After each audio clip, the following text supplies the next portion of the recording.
She was forced to watch her billionaire husband dance with his mistress. But her silent revenge made headlines worldwide. I watched Marcus lean close to her, his hand pressed against the small of Juliana Blackwood's back, swaying to music that seemed to exist only for them.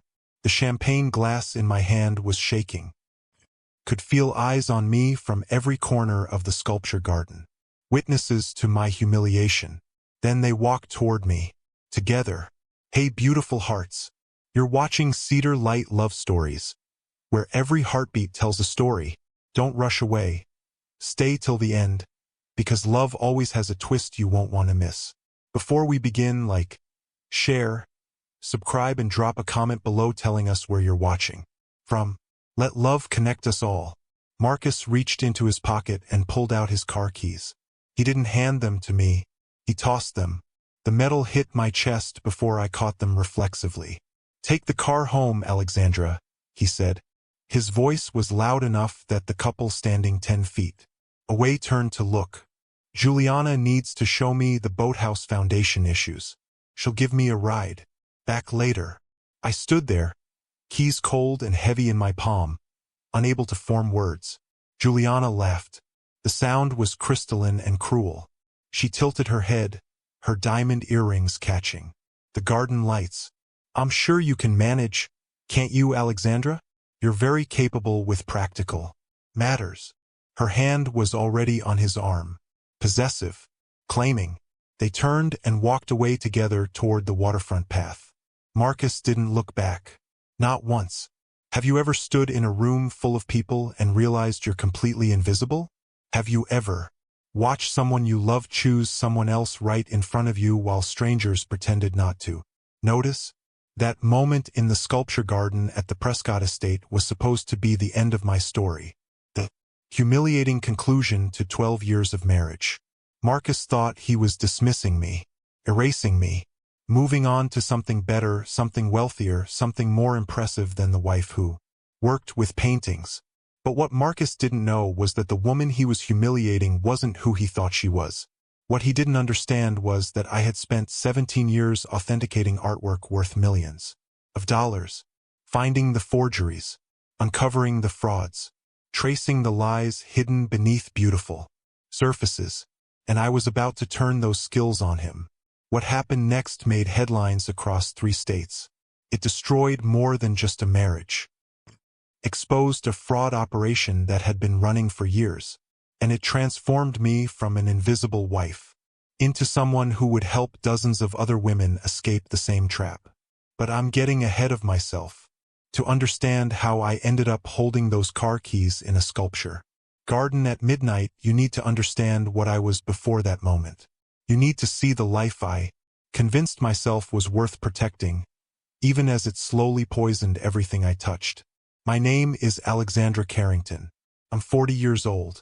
For the past 17 years, I've authenticated high-value artwork for collectors, museums, and auction houses across the Northeast.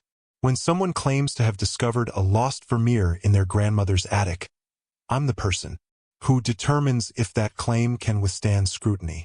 When a private seller offers a Winslow Homer seascape that somehow escaped documentation for 100 years, I examine every brushstroke under magnification, analyze canvas weave patterns, study chemical compositions of paint layers.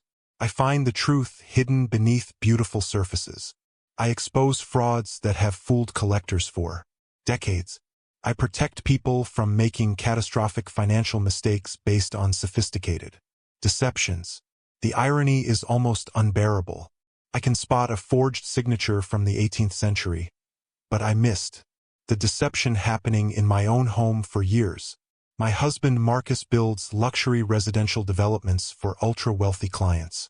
He transforms raw coastland into estates worth $30 million, complete with private beaches and boathouses and grounds that require full-time staff to maintain.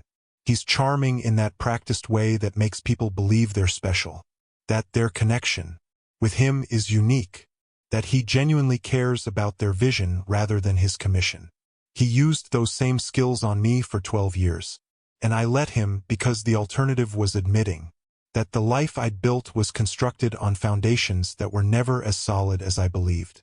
3 years ago, Marcus stopped inviting me to industry events. I remember the first time. It was a waterfront property unveiling in Westport. Marcus had worked on the project for 18 months, and I'd listened to him talk about it over countless dinners. The design, challenges, the demanding clients, the innovative solutions his team had implemented. The night of the unveiling, I was getting dressed when Marcus appeared in our bedroom doorway. "Actually, Alexandra, I think it's better if I go alone tonight," he said, adjusting his cufflinks without looking at me. "The clients are very particular, very traditional. Last time you asked those questions about the environmental permits, it made the wife uncomfortable." I stood there in my half-zipped dress, trying to process what he was saying. What questions? I was just curious about how they navigated the wetland regulations. "Exactly," Marcus said. "These people don't want to think about regulations and permits and environmental impact. They want to celebrate their beautiful new home. Your questions make them feel like they've done something wrong." But I wasn't suggesting anything wrong. I work with provenance documentation all the time. Understand complex approval processes. I was genuinely interested. Marcus sighed, the kind of sigh that suggested I was being deliberately difficult. "Alexandra, the luxury, real estate world requires a certain social fluency. You're brilliant with your paintings and your authentication work, but this isn't your world. You make people uncomfortable." I unzipped my dress and hung it back in the closet. I told myself he was right. I was more comfortable in museum archives than cocktail parties. I didn't enjoy performing wealth and status. It made sense that I didn't fit into his professional world. That was the lie I told myself, the first of many. After that night, the exclusion became routine. Marcus attended events alone. He stopped mentioning his work in detail. When I asked about his day, his answers became vague and dismissive. "Just client management. Nothing interesting. You wouldn't understand the dynamics." Our daughter Isabella noticed before I was ready to admit anything was wrong. She's 16 now, brilliant and watchful in ways that remind me uncomfortably of myself at that age. 2 months ago, she came into my studio where I was examining a small maritime painting under magnification. "Mom, why doesn't Dad come to my gallery showings anymore?"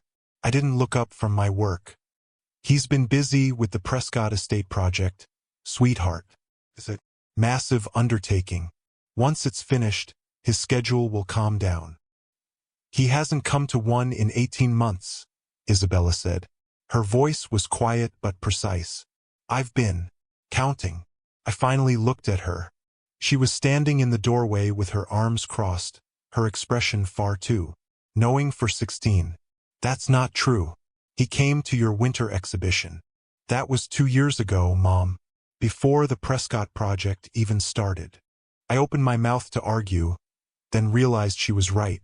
I'd been making excuses for so long that I'd lost track of the timeline. "Your father is under a lot of pressure right now," I said finally. "Important clients. High stakes. When you're older, you'll understand that sometimes professional obligations have to take priority." Isabella looked at me with something that might have been pity. "Is that what you're calling it? Professional obligations?" She left before I could respond. Our son Leo is 9. He's still affectionate in ways that make my chest ache with protective tenderness.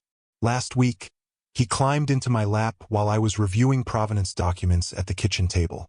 "Mom, how come you and Dad don't kiss anymore?" My hands stilled on the papers. "What do you mean, sweetheart?" "Mason's parents kiss when his dad comes home from work, and Ethan's parents hold hands when they walk. You and Dad don't do that stuff." I wrapped my arms around him, breathing in the scent of his shampoo. "Adults show affection in different ways than they did when they were younger, Leo. Love changes shape over time. But you still love each other, right?" The question hung in the air. I could feel his small body tense against mine, waiting for reassurance. "Of course we do," I said. The lie tasted like poison. Leo relaxed against me. Okay. Good. I held him for a long time after that, memorizing the weight of him, the trust in his voice, the way he believed me without question. My parents have been married 43 years. They still dance in the kitchen when they think no one's watching. They finish each other's sentences and share private jokes and look at each other like they're seeing something precious that nobody else can fully appreciate. I know what real partnership looks like. I know what enduring affection feels like when it's authentic, rather than performed. What Marcus and I have is not that. What we have is a carefully maintained fiction. And I've been the primary author of that fiction, writing excuses and explanations and justifications for behavior that shouldn't require any of those things. The shift in Marcus's behavior happened gradually, slowly enough that I could convince myself I was imagining the changes. He started staying late at the office multiple nights each week, always with plausible explanations.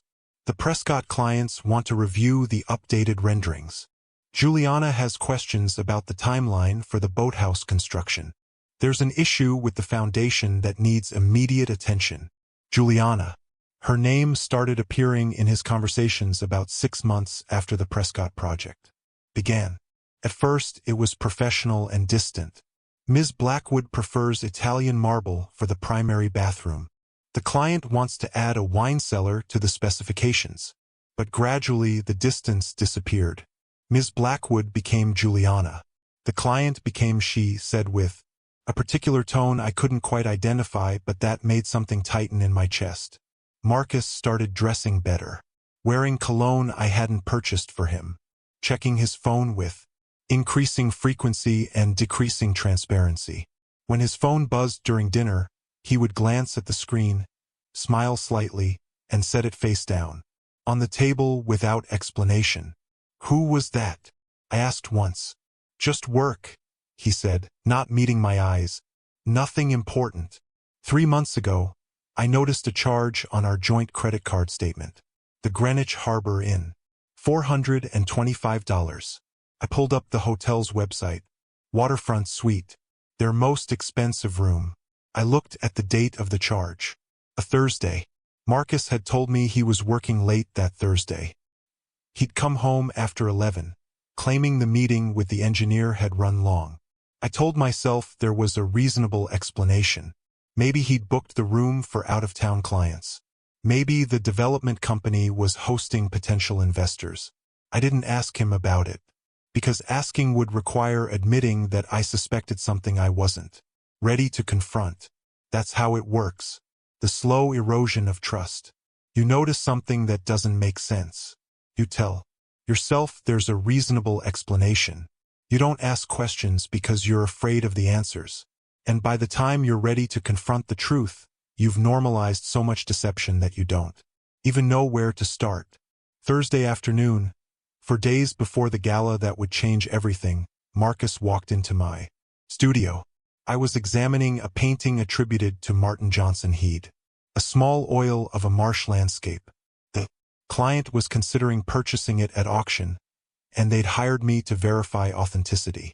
Something about the brushwork in the marsh grasses troubled me. The technique was close to Head's style, but not quite right.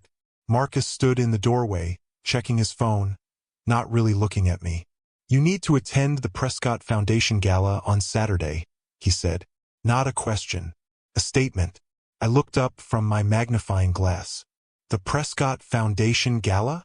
Juliana's hosting it to celebrate the estate acquisition closing. It's a big deal. Important people. I need to be there, and it looks better if I bring my wife. After 3 years of being excluded from his professional world, this sudden requirement should have triggered every alarm system in my body. It did trigger them. I just ignored the warnings. Why now? I asked. You haven't wanted me at your work events for 3 years. Marcus finally looked at me. His expression was carefully neutral. This is different. This is Juliana's event, not a casual industry mixer. The managing partners from the biggest development firms in the Northeast will be there. Senators, museum board members, people who matter. Everyone will be there, with their spouses. It would look strange if I came alone. People who matter. As opposed to me, apparently. Of course, I said, turning back to my painting. What time should I be ready? 6:30.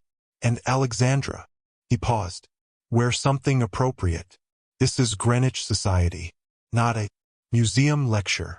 He left before I could respond. I sat there staring at the marsh grasses in the painting, seeing the brushwork that was almost right but not quite, and wondered how long I'd been married to a forgery. Saturday evening arrived with the kind of perfect October weather that makes Connecticut look like a postcard. Clear skies, crisp air, leaves turning gold and crimson in that precise way that real estate agents photograph for luxury property listings. Marcus spent nearly an hour getting ready. I watched from the bathroom doorway as he adjusted his bow tie 3 times in the mirror. He applied cologne with more care than I'd seen him take with his appearance in months. When he finally turned around, he looked like he belonged in a magazine spread about successful men. I wore a black silk dress I'd purchased for a museum fundraiser 3 years earlier. It was elegant in a timeless way, expensive enough to belong but not so ostentatious as to suggest I was trying too hard.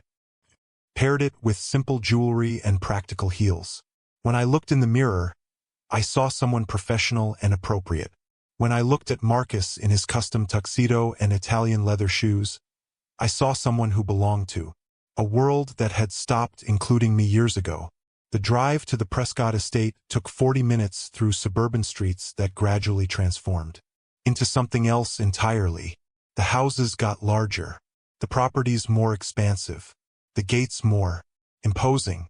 Marcus drove in silence, checking his phone at red lights with focused attention that suggested the messages he was reading mattered more than anything happening in the car with his wife.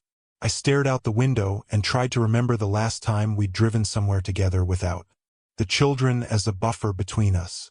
I couldn't recall a single instance in the past year. The Prescott estate occupied 23 acres of Greenwich waterfront. We passed through security gates that required clearance to enter. The driveway curved through manicured grounds for what felt like a quarter-mile before the main house came into view. It was stunning, a modern interpretation of a French chateau, all glass and white stone and sharp, geometric lines that suggested both historical reverence and contemporary wealth. Formal gardens descended in terraces toward Long Island Sound. Thousands of tiny lights had been strung through trees and along pathways, transforming the landscape into something from a fairy tale. Valets in crisp uniforms took our car. A woman with a clipboard checked our names against a guest list. We walked through massive doors into an entrance hall that looked like it belonged in a museum, and I felt immediately, viscerally out of place. The women around me wore gowns that cost more than my car. Their jewelry sparkled with stones that were undoubtedly genuine and substantial. They moved through the space with unself-conscious confidence, laughing easily, air kissing each other's cheeks, speaking in the coded language of inherited wealth and established social position. My black dress, which had seemed perfectly appropriate at home, now looked conservative and dated, safe, forgettable. Marcus transformed the moment we walked through those doors. It wasn't a gradual shift.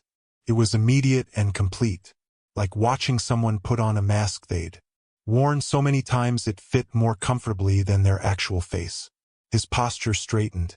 His smile widened into something that looked genuine but felt calculated. His voice took on that particular tone he uses with wealthy clients. Warm and engaging and just slightly deferential. He worked the room with practiced efficiency, moving from group to group, knowing exactly how long to stay in each conversation before moving to the next opportunity. I followed slightly behind him, smiling politely at people whose names I forgot the moment I heard them. Marcus introduced me the same way each time. This is my wife, Alexandra. She works with paintings. Not art authenticator. Not expert witness who testifies in fraud cases involving multi-million-dollar forgeries. Works with paintings. As though I ran a frame shop in a strip mall rather than maintaining a professional practice with museum clients across 3 states. The first time he said it, I opened my mouth to correct him, to explain that I run a specialized authentication practice, that I've testified in federal court cases, that my analysis has been cited in academic publications. But the moment passed. The conversation moved on, and I said nothing. The second time, I stayed silent because correcting Marcus in front of his colleagues felt like starting a fight I didn't have the energy for. By the third time, I'd stopped even considering correction. I just smiled and nodded and let people assume whatever they wanted about my little painting business. An hour into the event, I positioned myself near a bronze sculpture in the garden. The sculpture was abstract, all curves and negative space. A small placard identified it as a piece by some artist I'd never heard of, donated to the Prescott Foundation by a collector whose name appeared on museum wings. I accepted champagne from a passing server and tried to look occupied rather than abandoned. Marcus had disappeared into conversation with a group of men in expensive suits 20 minutes earlier. I could see him across the garden, laughing at something one of them said, his entire face animated in a way I hadn't seen directed at me in years. Then she walked out onto the terrace, and everything changed. Juliana Blackwood didn't enter the garden. She commanded it.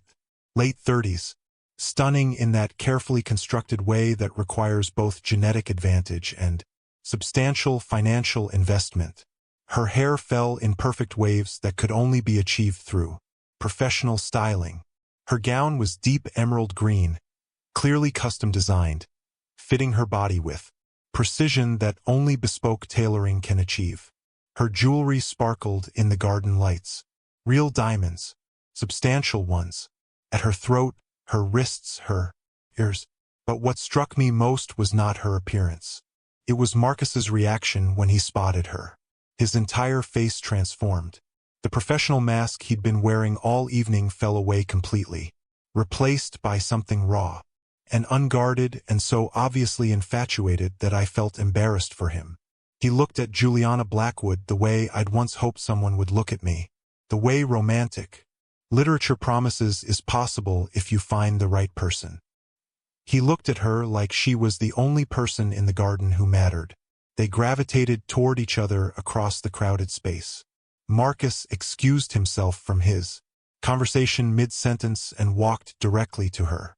Juliana smiled when she saw him coming, her hand already extending before he reached her. When they met, she placed her hand on his forearm.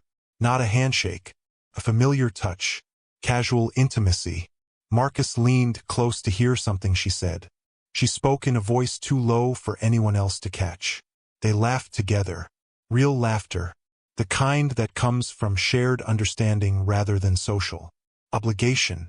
I stood by my bronze sculpture 20 feet away and watched my husband fall into conversation with another woman as though I didn't exist. As though the past 12 years had never happened. As though our 2 children and our shared history were irrelevant details that could be dismissed when something more interesting appeared. People were starting to notice. I could feel eyes on me, sideways glances, whispered conversations. Behind raised champagne glasses, a woman standing near the fountain looked at me with genuine sympathy before her husband quickly guided her away, clearly unwilling to become involved in someone else's marital drama. Marcus eventually remembered I existed. He brought Juliana over to where I was standing. Her hand was still on his arm. Possessive. "Alexandra, this is Juliana Blackwood," Marcus said. His voice carried an enthusiasm I hadn't heard in years. "The client I've been telling you about. The Prescott estate is her vision come to life." Juliana extended her hand. Her grip was firm and brief. "Lovely to finally meet you, Alexandra. Marcus has mentioned you." "Has he?" I managed to keep my voice steady. "Of course," Juliana said. Her smile didn't reach her eyes. "He said you have a little business. Authenticating paintings. How charming. I've always admired people who can make a living from hobbies. Make a living from hobbies. As though 17 years of professional expertise was equivalent to selling crafts at farmers markets. It's a specialized practice, I said quietly. I work with museums and auction houses to verify provenance and authenticity of high-value artwork. How nice, Juliana said, already looking past me at someone more interesting across the garden. Marcus, darling, the Hendersons just arrived. You absolutely must introduce me. They're considering a property in Newport that could be perfect for our next project. Our next project. She walked away, Marcus following half a step behind like a satellite caught in gravitational pull. I stood there holding my champagne glass and realized with sudden clarity that this wasn't new. This had been happening for months, maybe longer. I'd just been too determined to maintain the fiction of my marriage to see what was obvious to everyone else in this garden. The next 2 hours were excruciating. Marcus and Juliana disappeared together twice, each absence carefully staged to appear innocent but fooling absolutely no one paying attention. The first time, Marcus approached me near the bar. Juliana wants to show me the foundation work on the boathouse, he said, not quite meeting my eyes. There's an issue with the waterproofing that needs discussion. We'll just be a few minutes. They were gone 30 minutes. When they returned, Juliana's lipstick was slightly smudged. Marcus's bow tie had been loosened in a way that suggested hands other than his own had been involved. I watched them walk back into the garden separately. Juliana first adjusting her hair, Marcus following. 2 minutes later from a different direction, as though the staging would convince anyone they hadn't been together. The second disappearance happened near midnight as the event was winding down. Guests were beginning to gather coats, making elaborate goodbyes, exchanging promises to lunch soon, and discussing upcoming charity events and holiday travel plans. Marcus and Juliana stood together near the terrace steps, their heads close in conversation. Then they turned and walked toward me. My stomach dropped. I knew before they reached me that something terrible was about to happen. You develop instincts for these things. Pattern recognition. Marcus reached into his pocket as he approached, pulled out his car keys, and tossed them at my chest. I caught them reflexively. The metal was cold and heavy against my palms. Take the car home, Alexandra, Marcus said. His voice was deliberately loud. Loud enough that the couple standing near the fountain turned to look. Loud enough that the group saying goodbyes by the terrace doors paused their conversation. Juliana needs to show me the boathouse foundation issues we've been discussing. Can't wait until Monday. She'll give me a ride back later. He smiled, but it wasn't directed at me. It was for the benefit of whoever might be watching. Performance of confidence and control. A demonstration that he'd found something better and I was no longer necessary. Juliana laughed. The sound cut through the garden like glass breaking. She tilted her head, her diamond earrings catching the lights strung through the trees. I'm sure you can manage, can't you, Alexandra? You're very capable with practical matters. Her hand was already on Marcus's arm, claiming him, possessing him. They turned together and walked away toward the waterfront path that led down to the boathouse. Their bodies angled toward each other. Intimate. Exclusive. Marcus didn't look back. Not once. I stood there in the sculpture garden at midnight, car keys cold in my hand, watching my husband of 12 years walk away with another woman. Around me, the remaining guests pretended not to notice. Conversations resumed. People moved toward the valet station. The party continued as though nothing significant had happened. But something fundamental had broken inside me. Not loudly or dramatically, quietly, like ice cracking on a frozen lake. Invisible until you're already falling through. I walked to the valet station, handed them my ticket, waited while they brought Marcus's car around. The valet looked at me with something that might have been pity. Have a good evening, ma'am. I drove home through empty suburban streets. My hands were shaking on the steering wheel. The dashboard lights cast harsh shadows across my face in the rearview mirror. I looked at my reflection at a red light and barely recognized the woman staring back at me. She looked harder, older, more dangerous than the person who'd gotten dressed for a party just hours earlier. The rage was there, hot and immediate, burning in my chest like I'd swallowed something caustic. But underneath it, something colder was already forming.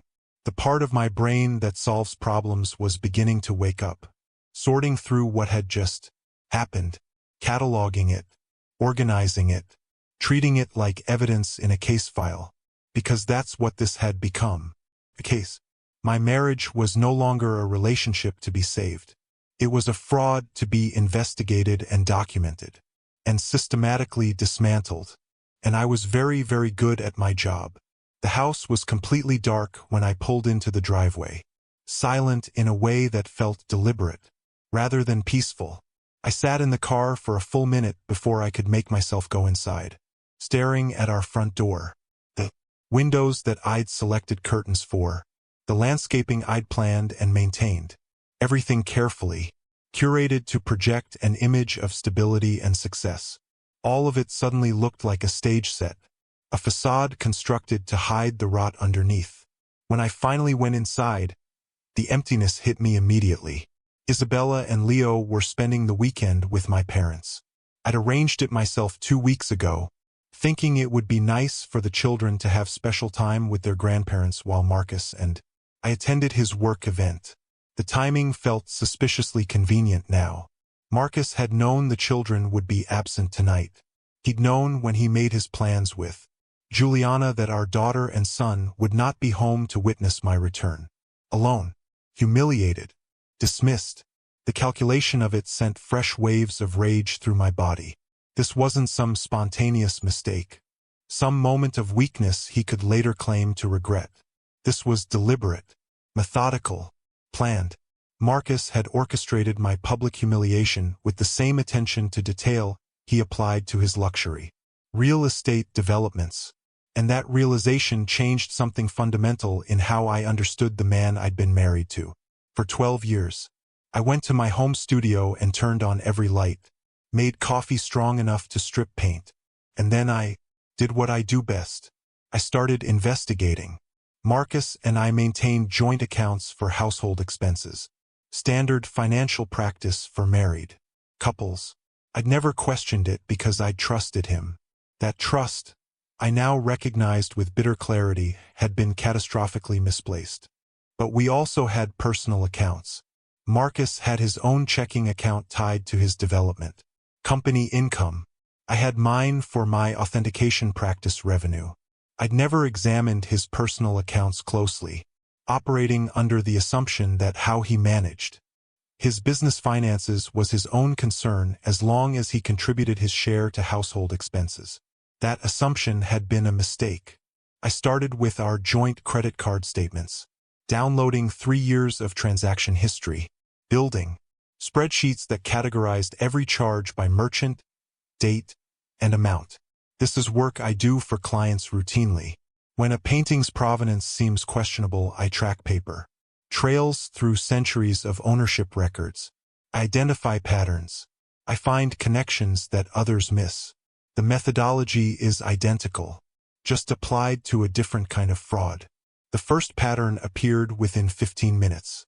Greenwich Harbor Inn, appearing on our statement every single Thursday for the past 14 months.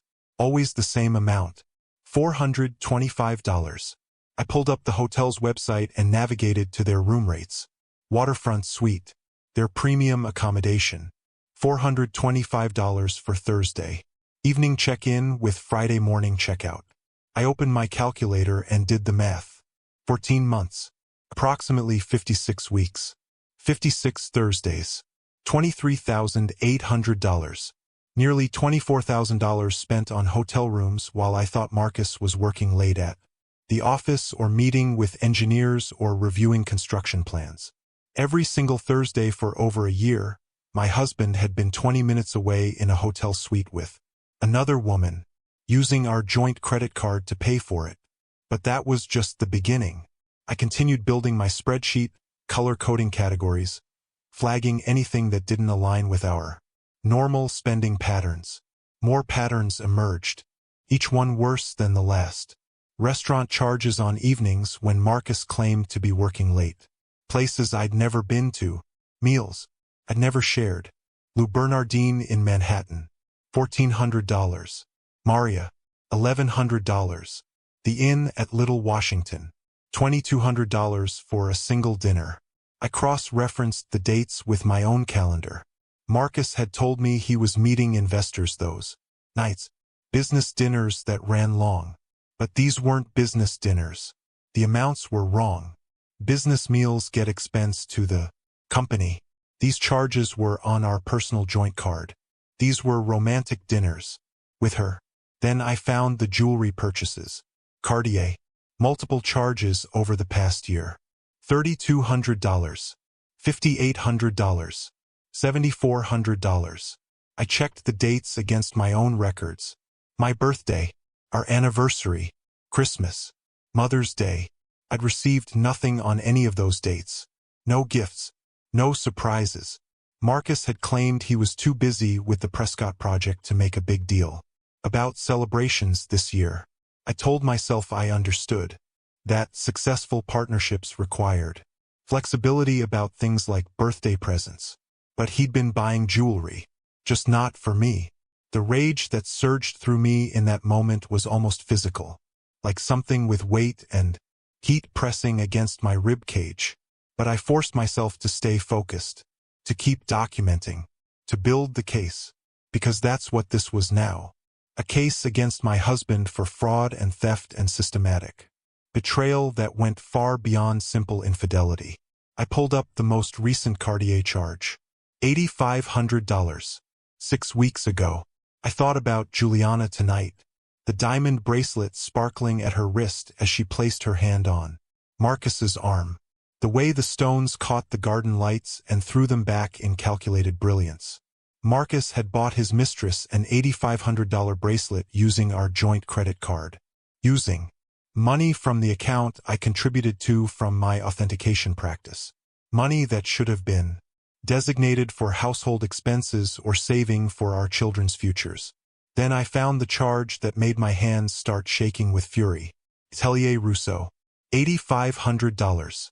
6 weeks ago. Same date as the Cartier purchase. I looked up the boutique. Exclusive women's clothing. Custom designs.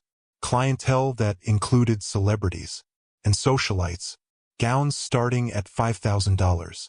I thought about the emerald green gown Juliana had been wearing tonight. How perfectly it had fit her body. How clearly expensive it had been. How every man in that garden had noticed when she walked out onto the terrace. Marcus had bought his mistress an $8,500 custom gown using our joint credit card.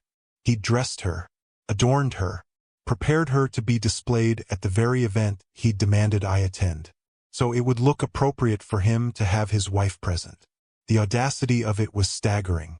I stood up from my desk and paced my studio, trying to control the rage threatening to overwhelm my ability to think strategically. This wasn't just infidelity. This was systematic financial abuse. This was theft from our family to fund his affair. And I hadn't even started looking at his personal accounts yet. I sat back down, opened another spreadsheet, pulled up Marcus's business checking account. He kept his login credentials in his desk drawer, written on a sticky note tucked inside an old planner he no longer used. Marcus had never been sophisticated about digital security. He thought his affairs, both romantic and financial, were too unimportant for anyone to bother investigating. That was a mistake. The business account revealed something that made my blood run cold. Monthly transfers to something called Blackwood Development Consultants LLC. $12,000 per month. Going back 11 months. $12,000. Every single month. For 11 months. I did the math. $132,000. Blackwood Development Consultants. The company name was too obvious. Too blatant. I spent the next hour diving into corporate registrations and business filings, tracking down every piece of publicly available information about this company. Blackwood Development Consultants LLC was registered in Delaware as a business consulting firm. Principal officer listed as Juliana M. Blackwood. Business purpose stated as providing strategic advisory services to luxury real estate developers seeking to expand their client base among ultra-high net worth individuals. The description was perfect. Vague enough to sound legitimate, specific enough to justify why a real estate developer might be paying substantial monthly fees for such services. It was a cover story, carefully constructed to disguise personal payments as legitimate business expenses. Marcus had been making regular transfers to a shell company controlled by his mistress, paying her $12,000 a month, disguising it as consulting fees that he could probably deduct as a business expense on his taxes. But I wasn't finished investigating. I pulled our savings account statements next.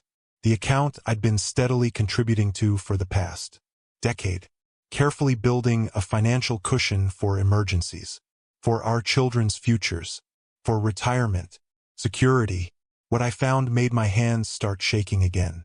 The account had been systematically drained. Marcus had been making large withdrawals over the past year. $15,000 here, $22,000 there, $30,000 in a single transaction just last month. I cross-referenced the dates. Some aligned with the transfers to Blackwood Development Consultants. Others didn't match any pattern I could immediately identify. But the damage was clear. Our savings account that should have contained over $200,000 now held less than $30,000. Our children's college fund, the money I'd sacrificed to build, gone. I felt tears burning behind my eyes, but I refused to let them fall. Crying could come later. Right now I needed to keep documenting.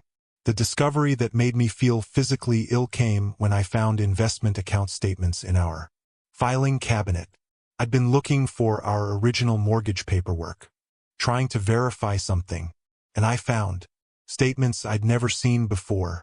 Marcus had liquidated our retirement accounts 6 months earlier. Every investment we'd built over 12 years of marriage. The 401k contributions, the IRAs, the brokerage account we'd been using to save for early retirement. All of it liquidated, nearly $300,000, and reinvested in something called Prescott Estate Development Partners LP. I pulled up the limited partnership documents and read through pages of legal language. Marcus had invested our entire retirement savings in Juliana's estate development project. He was a limited partner with no control, no guaranteed return, and no recourse if the project failed. The partnership agreement was extraordinarily favorable to the general partner, Juliana. She received management fees regardless of project performance. She could authorize related party transactions without limited partner approval. She could even liquidate assets and distribute proceeds to herself before limited partners received any return on their investment. Marcus had bet our financial future on a real estate venture controlled entirely by his mistress, under terms that gave him virtually no protection. The sky was beginning to lighten outside my studio window, dawn breaking over the carefully maintained lawn, the white fence, the landscaping I'd planned, all of it suddenly looking like a monument to self-deception. I'd been awake all night, building spreadsheets, tracking money trails, assembling evidence. My coffee had gone cold hours ago. My eyes burned from staring at computer screens and printed documents. But I had what I needed, a complete financial picture of Marcus's betrayal, documentation that could not be disputed or explained away. Hotel rooms, romantic dinners, jewelry and custom gowns, monthly payments to a shell company, drained savings accounts, liquidated retirement funds, all of it transferred to or spent on Juliana. Blackwood. The total amount was staggering. Over $400,000 that I could document. Possibly more that I hadn't found yet. Marcus had systematically bankrupted our family to fund his affair. At 7 in the morning, my phone rang. Marcus's number. I stared at the screen for 3 rings before answering, forcing myself to take slow breaths, to compose my voice into something that sounded calm. Alexandra. His voice was bright, energized. I need you to transfer $75,000 from your business account to our joint account today. No greeting, No apology for throwing car keys at my chest in front of witnesses. No acknowledgement that he'd abandoned me at a public event and spent the night with another woman. Just a demand for money delivered, as though requesting this amount was equivalent to asking me to pick up groceries. "It's urgent," Marcus continued when I didn't respond immediately. "Investment opportunity that can't wait. Juliana's offering limited partner positions in a new development project in Newport. Prime. Waterfront. $30 million project. But I need capital to demonstrate commitment. She's putting in $2 million. I need to match at least a small percentage to secure the partnership." The audacity was so staggering I almost laughed. After everything he'd done.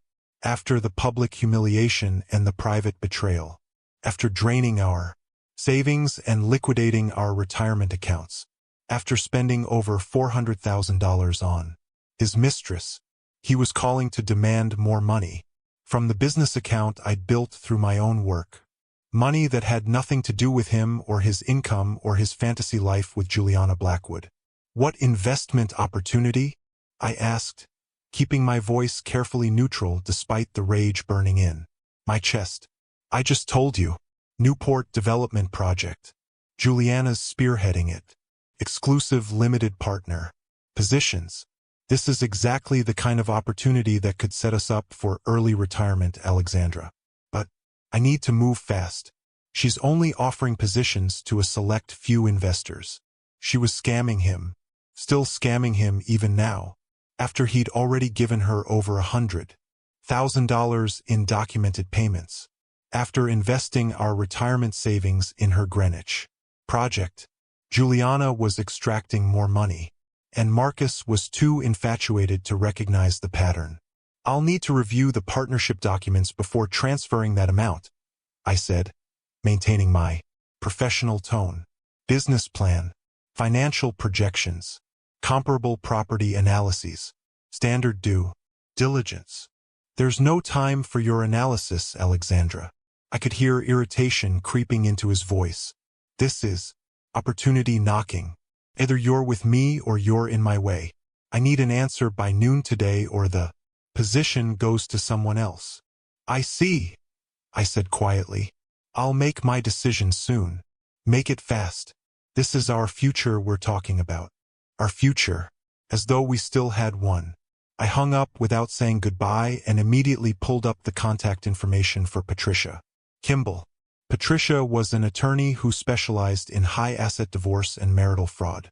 She'd been a client of mine 4 years earlier when she needed expert testimony about a forged Child Hassam painting, involved in a contentious estate settlement. The painting had been offered at auction with seemingly impeccable provenance. Gallery documentation, going back 60 years. Multiple ownership transfers. Even a photograph of the work hanging in a prominent collector's home in the 1970s. But I'd identified it as a sophisticated forgery within 2 hours of examination. The canvas was wrong. The stretcher bars were wrong. Most importantly, the brushwork in the sky was executed with a technique Hassam never used in any authenticated work from that period. My testimony had won Patricia's case. Her client recovered substantial damages. She told me then that, if I ever needed legal help, she would return the favor. I called her cell phone at 7:20 in the morning. "Patricia Kimball." "Patricia, this is Alexandra Carrington. I need help. My husband has been systematically stealing from our family to fund an affair, and I need someone who specializes in marital fraud." There was a brief pause. Then her voice sharpened with focus. "Tell me everything." I spent 30 minutes walking her through what I'd discovered. The hotel charges, the jewelry, purchases, the transfers to Blackwood Development Consultants, the drained savings account, the liquidated retirement funds invested in Juliana's development project under terms that provided Marcus virtually no protection. Patricia listened without interrupting. I could hear her typing notes as I spoke. Every transaction documented. Every pattern identified. Every victim located. When we walk into that courtroom, the evidence will be irrefutable. After they left, I sat alone in my car in Richard Chen's parking lot. The sun was setting, painting the sky in shades of orange and purple. Beautiful in that way that feels almost insulting when your world is falling apart. I pulled out my phone and looked at the messages from Marcus. 3 texts sent over the past hour.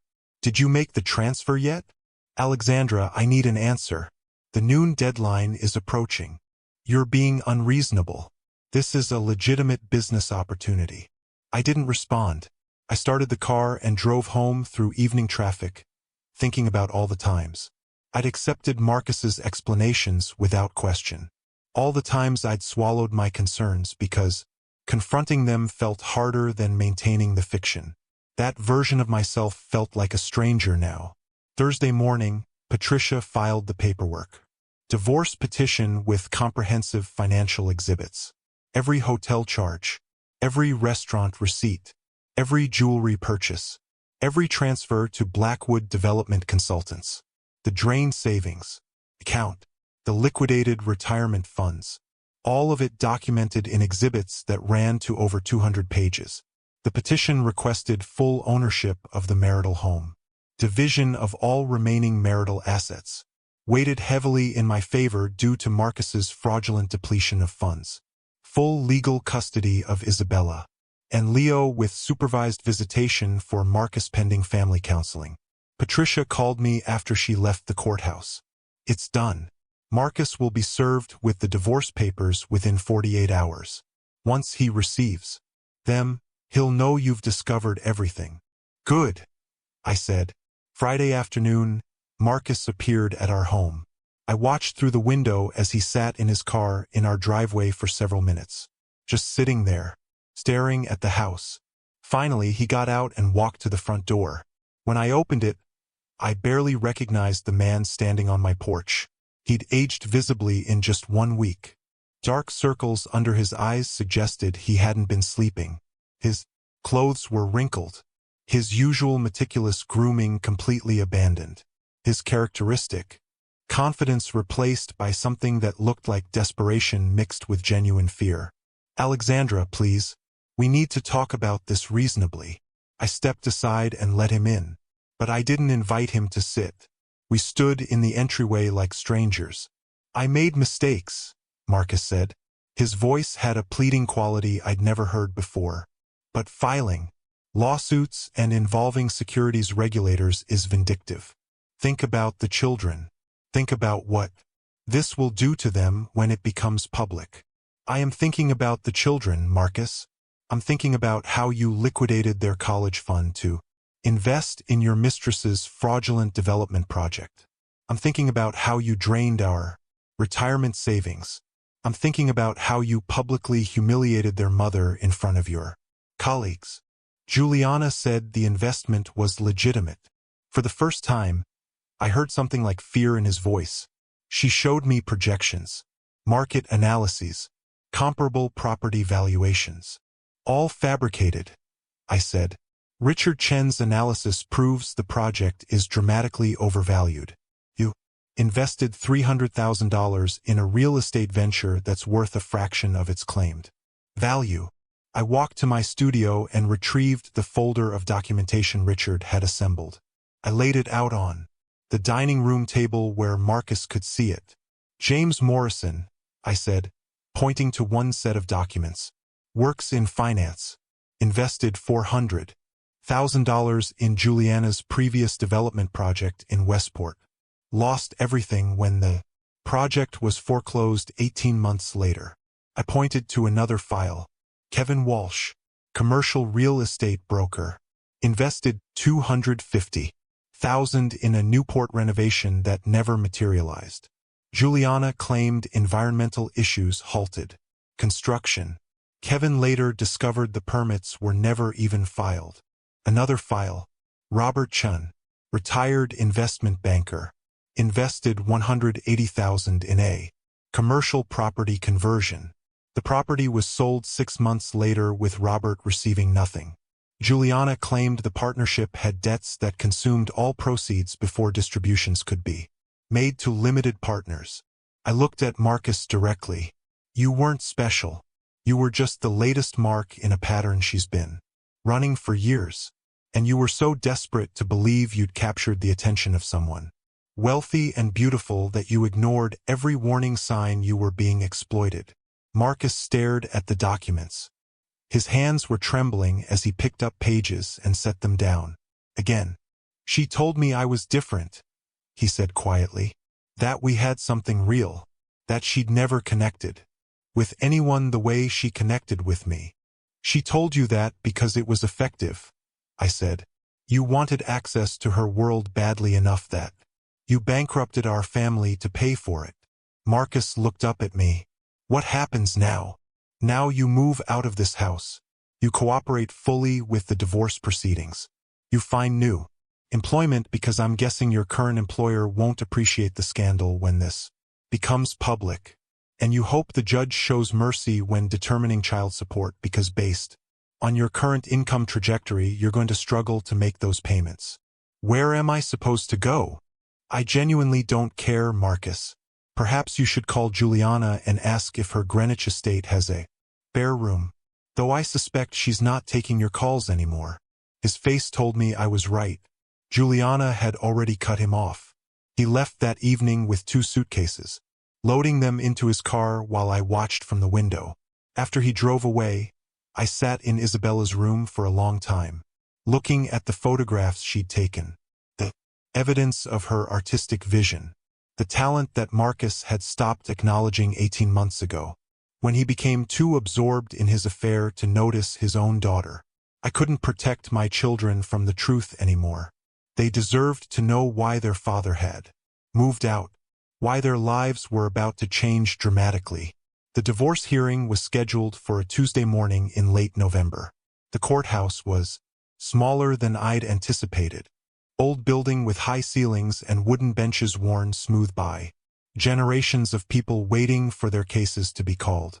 Judge Harrison Whitfield presided over family court matters in our district. Patricia had briefed me extensively on his background. 30 years on the bench.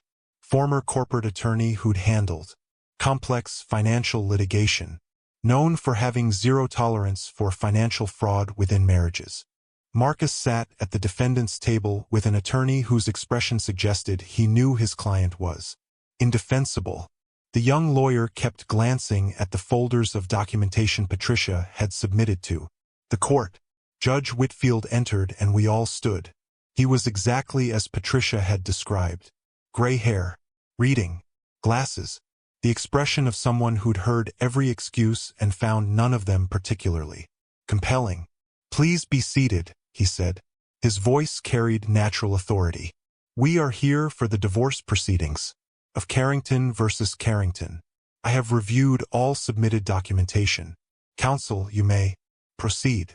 Marcus's attorney stood and made his argument.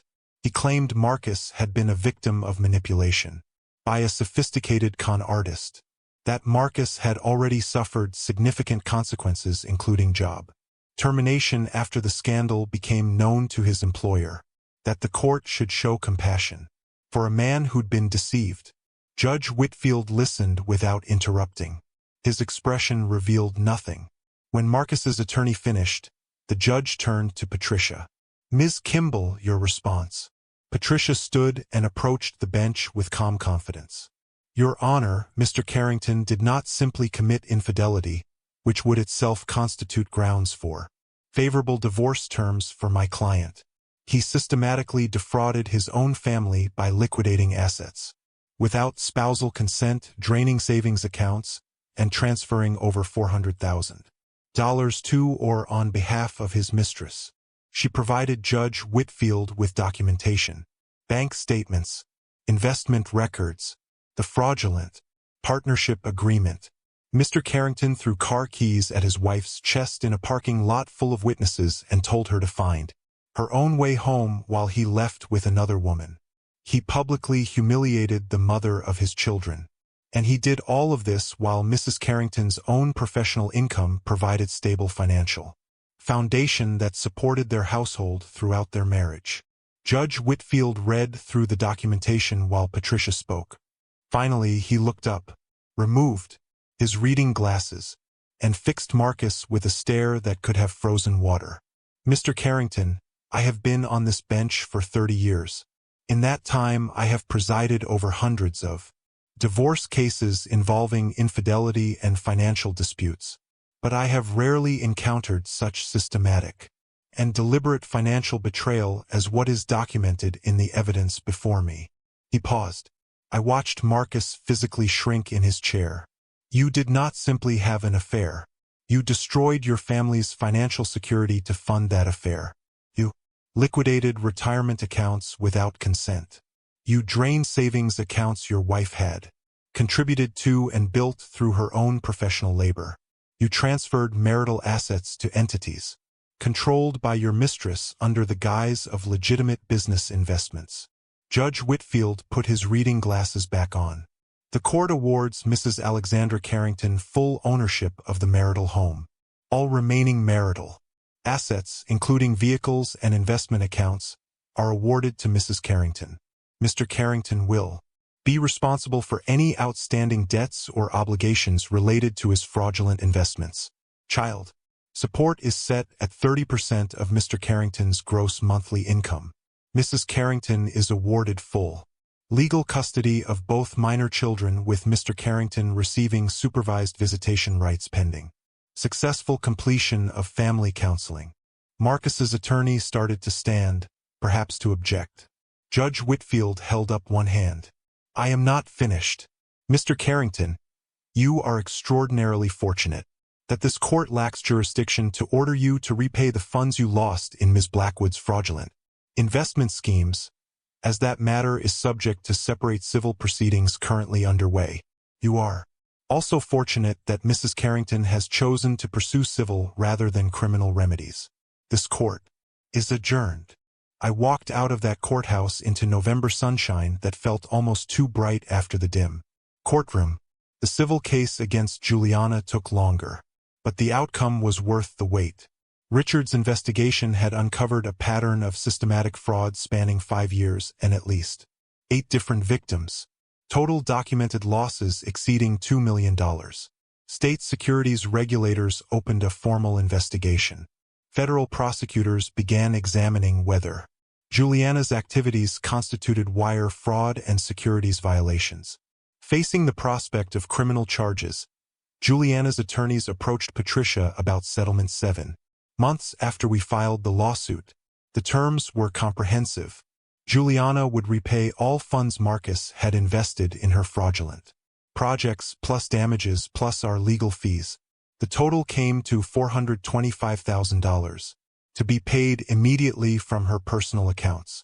The settlement also required her to dissolve all her development entities. She was prohibited from soliciting investments from Connecticut residents for 10 years, and she had to cooperate with ongoing investigations into her other fraudulent schemes. But Juliana faced consequences that extended far beyond what our lawsuit could impose. The securities investigation resulted in fines totaling over $600,000. 3 of her other victims filed their own lawsuits seeking damages. Her reputation in Connecticut real estate circles was destroyed. Her family, the source of her wealth and confidence, cut her off completely. Apparently, the Blackwood family was deeply concerned about protecting their own business reputation from association with Juliana's criminal behavior. Marcus's life had diminished in ways that would have seemed impossible a year earlier. Unable to find comparable employment in luxury real estate development, he now worked for a commercial property management company, earning a fraction of his previous income, living in a small apartment, struggling to make child support payments. Our children adjusted better than I'd feared. Isabella channeled her feelings into a powerful photo series about families and facades. Images of perfect houses with dark windows, formal gardens hiding decay, beautiful surfaces concealing rot. Underneath, the series won a statewide student art competition. She was interviewed by a local newspaper about her artistic vision. When asked what inspired the work, she said, "I wanted to explore how things that look perfect from the outside can be completely broken on the inside, and how sometimes the breaking is necessary for healing to begin. I cried when I read that interview. Leo gradually relaxed once the tension in our household dissolved. He started laughing again, playing again, being 9 years old again instead of a small, worried observer trying to understand why his parents didn't love each other anymore. 1 year after Marcus threw car keys at my chest in a sculpture garden, I received a call that would change my professional life in ways I never anticipated. Mrs. Carrington, my name is Jennifer Morrison. I got your number from Patricia Kimball. I hope you don't mind me calling, but I need help. Her voice carried that tremor I recognized immediately, the sound of someone whose world had just collapsed and who was trying desperately to hold herself together. Tell me what's happening, I said. Over the next 40 minutes, Jennifer described a situation that felt uncomfortably familiar. A husband who traveled frequently for work, credit card charges that didn't make sense, money disappearing from their savings account, a business investment he claimed would transform their financial future but required immediate capital she was supposed to trust him about without asking questions. Patricia told me what you did, Jennifer said. How you investigated your husband's finances and found evidence of systematic fraud. I need someone who can do that for me. I need someone who understands what I'm going through and won't tell me I'm being paranoid or controlling. I spent 3 days analyzing Jennifer's financial records. What I found was not identical to Marcus's betrayal, but followed similar patterns. Her husband had been funding an online gambling addiction for 7 years, taking out loans in her name without her knowledge, forging her signature on credit applications, systematically draining their retirement accounts to cover losses that totaled nearly $80,000. Jennifer filed for divorce the following week, armed with documentation that made her husband's fraud impossible to dispute. She wasn't the only one who called. Within 6 months of my divorce being finalized, I received inquiries from 11 other women, all of them referred by someone who knew someone who'd heard about my case. Their situations varied. One woman's husband had been conducting an online relationship with someone he'd never met in person, sending money for supposed emergencies that never seemed to end. Another discovered her husband maintained a second family in a different state, supported entirely by funds he'd diverted from their joint accounts. I helped all of them. I analyzed their financial records with the same ruthless precision I'd applied to my own situation. I identified hidden accounts and fraudulent transfers and patterns of deception there. Husbands thought were too sophisticated to be discovered. I connected them with attorneys who understood marital fraud. I provided expert testimony when their cases went to court. The work was different from my art authentication practice. More personal, more emotionally intense. But it was also the most meaningful work I'd ever done. By the end of that year, I'd consulted on 16 divorce cases involving financial fraud.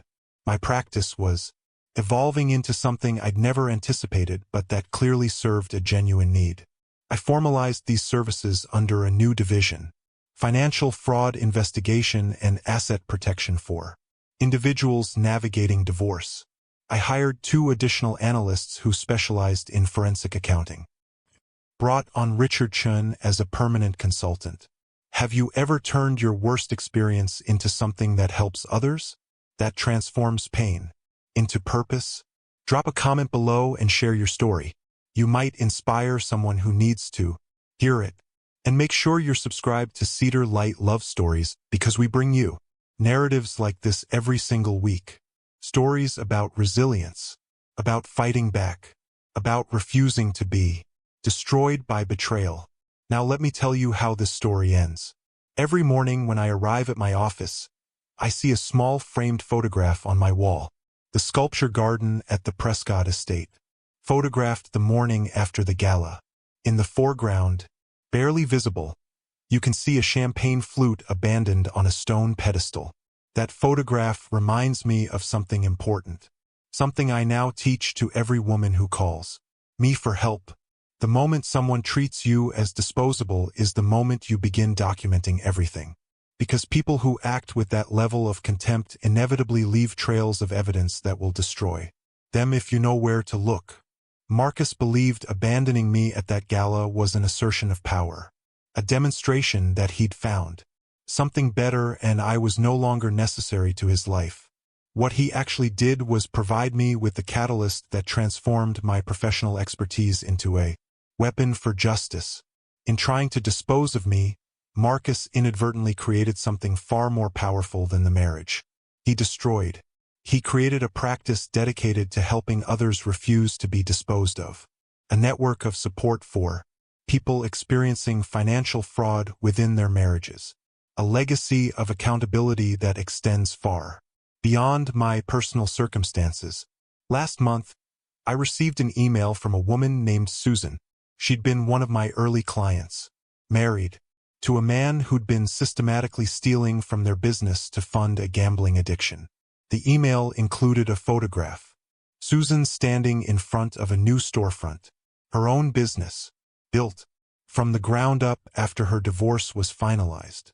"You showed me I wasn't powerless," she wrote. "You taught me that competence is a form of strength. That documentation defeats deception. That we're never as helpless as someone wants us to believe. Thank you for helping me find my way home." I printed that email and hung it next to the photograph from the sculpture garden. Because that's what this work is really about. Not revenge. Not punishment. It's about helping people find their way home to themselves, to their own strength, to the knowledge that they deserve better than mistreatment disguised as love. Marcus threw his car keys at me and told me to find my own way home. I did find my way home. And in doing so, I built something that helps countless others find theirs. If this story moved you, I want to hear from you in the comments. Have you ever had to choose between protecting your peace and protecting an illusion? Have you ever discovered that the person you trusted most was the one betraying you? Share your story. You might help someone else find the courage they need. Don't forget to subscribe to Cedar Light Love Stories for more empowering narratives every week. Hit that notification bell so you never miss a story that might change your perspective. And remember this, you are never as powerless as someone wants you to believe. Your expertise, your competence, your willingness to document the truth. These are weapons more powerful than any deception. Thank you for being here. Thank you for listening. And if you're going through something similar right now, please know this. The moment you stop accepting mistreatment is the moment everything changes. Find your way home. You're stronger than you know.